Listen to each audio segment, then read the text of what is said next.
In the 1600s, European ships were spreading across the oceans.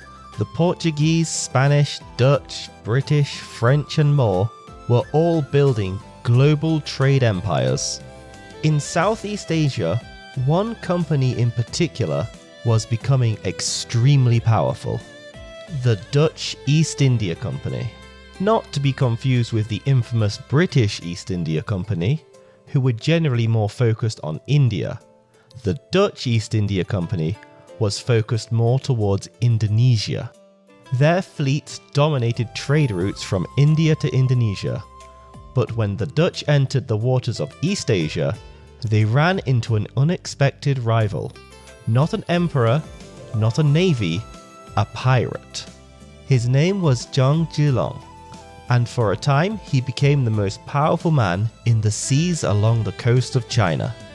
Part 1. Rise of a Pirate King. In the early 17th century, the Ming Dynasty tried to tightly control maritime trade, but demand for trade across East Asia was enormous. Chinese merchants, Japanese traders, and European ships all wanted access to these markets. Because legal trade was restricted, smuggling and piracy flourished, and out of this chaotic maritime world rose Zhang Zhilong. He started as a trader and a pirate, moving goods between China, Japan, and Southeast Asia. But he was more than just a simple smuggler or cutthroat.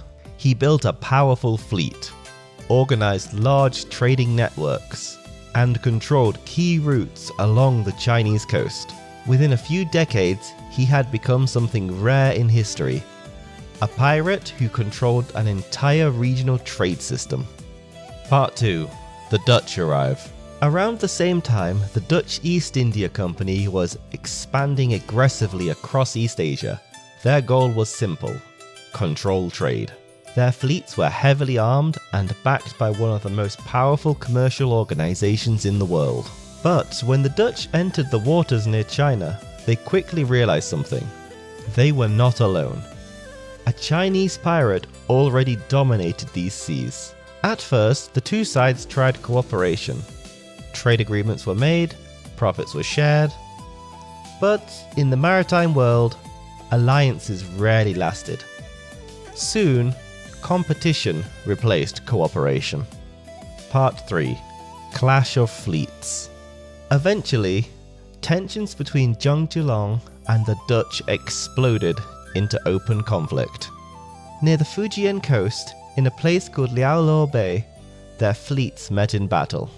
The Dutch expected an easy victory. Their ships carried heavy European cannons and had a reputation for naval dominance. But Zhang Zhilong was no slouch. He had built a massive fleet of his own. The battle ended in disaster for the Dutch. They were defeated decisively and forced to withdraw. After Liaoluo Bay, the Dutch were forced to abandon their attempt to dominate that region. For the moment, the pirate had won. Part 4. From pirate to power broker.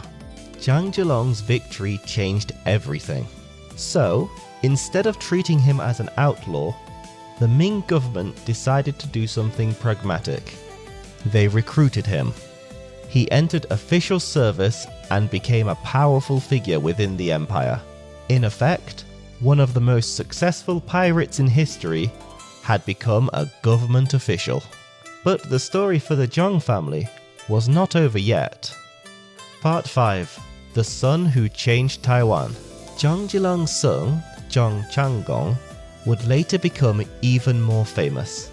After the Ming Dynasty collapsed and the Qing Dynasty took power, Zhang Changgong continued the fight. In 1662, he launched an attack on the Dutch colony in Taiwan.